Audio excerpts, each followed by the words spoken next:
السلام عليكم، كي دايرين؟ لاباس عليكم؟ الامور بخير؟ نتمنى تكونوا كاملين بخير. جبت معايا جوج وصفات اللي غنقدم معكم اليوم ان شاء الله. بارطاجيو مع العائله والاصدقاء ومع الحباب ومع الخوت، وتبعوا الفيديو من الاول حتى الاخر. بالنسبه عندي جوج وصفات.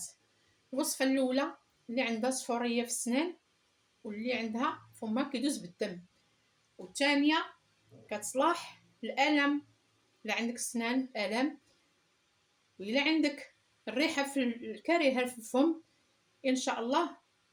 أنواع الحاجة اللي في الفم كتصلح لهاد الوصفات إن شاء الله. ونبداو على بركة الله. بالنسبة اللي غنطبقو هي غنديرو الطريقة الأولى، عندنا نخرقو معرق. كما كنقول لكم حاجة جيبوها ودقوا على يديكم. وعندي الفاخر كتشدوه وكطحنوه. انا راه توضى لي المراز، ما عرفتوش فين مشى باش نشاركو معكم، والله ما عرفت فين حطيتو. انا راه دقيتو وغربلتو. كتاخذوا المسحوق يكون بحال الفرص، ما يجرحكمش في سنانكم، ضروري ما تغربلوه. بالنسبه للوصفه الثانيه اللي غنشلو بها فمنا ان شاء الله، كاين الملحه الحيه، كاين القرنفل، كاين الخزامه، وكاين الشيح. هاد المكونات غنزيدو عليهم الزعتر اولا زعيطره.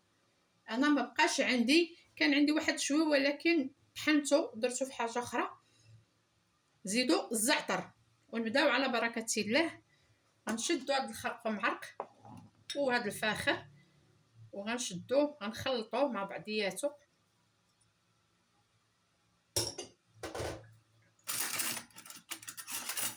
وغنحركوه.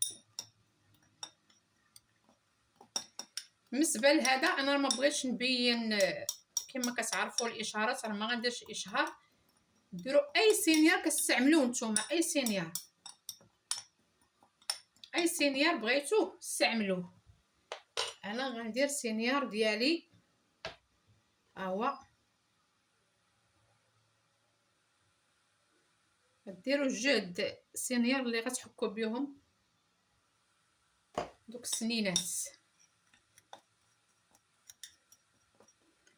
اولا تخلطوه بحال هكا وتاخذوا جهد اللي غتحكوا به السنان. ها هو كاع ما نخلطوش كامل، انا غنخلطها هاد شويه.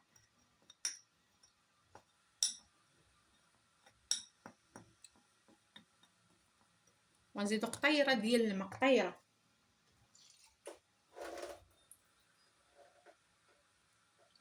صافي غنخلط كلشي.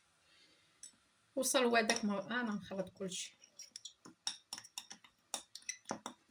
وحاولوا تزيدوا سينيار باش ملي تحكوا ان شاء الله تبان لكم النتيجه. ها هي شفتوها. نزيد شويه سينيار.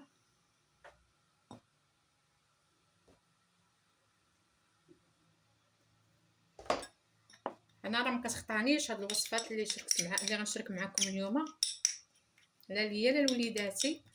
صافي كتبقاو تخلطوهم بحال هكا على جهد بحال سينيار ما جاري ما قاصح. هذه هي الوصفه الاولى اللي غتحكوا بها السنان ان شاء الله، وداوموها. ديروا كميه كثيره بالنسبه للخرقوم وبالنسبه للفاخر.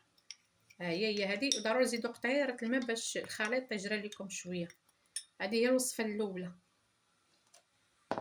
بالنسبه للوصفه الثانيه انا راه درتها كنديرها ديما. ها هي انا راه ما كتخطانيش. ها هي شفتوها ديما كنديرها عندي في الثلاجه. هي جبتها لكم من الثلاجه باش تعرفوا، وقلت نشاركها معاكم باش تعرفوا الفوائد ديال هاد الوصفه هذه. انا اللي قال لي ضرتني الدرسه سنعطيه شلو. بالنسبه لهذه غنزيدوا عليها الزعتر. انا ما عنديش الزعتر. وغنجيبوا الماء طايب.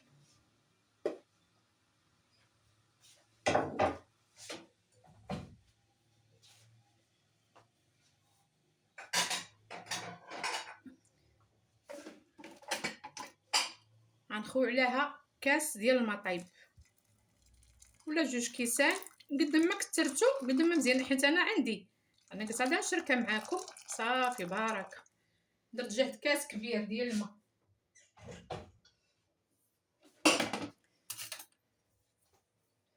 صافي. ونخلطو ونغطيه ونخليه حتى يطلق. انا راه بعت شي وحدين هذا الشي ديال الماء راه ما كنغليش في البوطه، كنخليه كنخوي عليه الماء طايب وكنخليه حتى يطلق على بعضياتو. وضروري ما نغطيو الحاجه باش تطلق الفوائد كلها في هاد المويه اللي درنا. طريقه ديما تنقول لكم ديما تفرجوا، ولكن ديروا الطريقه هي الماء الاهم. هادي غنشدو سينيار، عفوا غنشدو الشيته وغنهزو المقدار ديال غنحكو به سناننا. ها هو صافي. حكو حكو حكو مزيان، والفاخر غربلوه قد ما غربلتو الفاخر قد ما مزيان. نحكو به ومنين نساليو ونشلو فمنا. وهادي غديروها فحال الليل وتا الصباح عاد تستعملوها، اولا ديروها في هكا في الصباح وفي العشيه ديروها. هادي راه كتدار حتى الليل صراحه. او اللي دراتو الدرسه في ديك الساعه يحك سنيناتو ويشلل بعد لميها. حنا غنخليوها ليله كامله، والغد ليه غنصفيو هادشي كله، غنصفيوه غناخدوه على الماء وغنديروه في شي قرعه معقمه وغنديروه في الثلاجه. الوقت اللي غنحس بالدرسه اولا دايز فمي بالدم اولا عندي اللثه او اي حاجه الانواع قلت لكم ديال الفم، شلوا به هاد المويها اللي حنا قدمنا معكم ان شاء الله في اي وقت. حنا اغلبيه الدرسه تجي حتى الليل، بالنهار ما كتدركش تتشدك حتى الليل، والاغلبيه في رمضان ملي تيكون الانسان صايم عاد كتنوض عليه الدرسه، اولا المراه الحامله عاد كتنوض على الدرسه. بالنسبه لهادي راه المراه الحامله كلشي يديرها صغير كبير. انا كنديرها لولادي وكان كاع اللي جا عنده قال لي الدرسه تنقول لي زيد.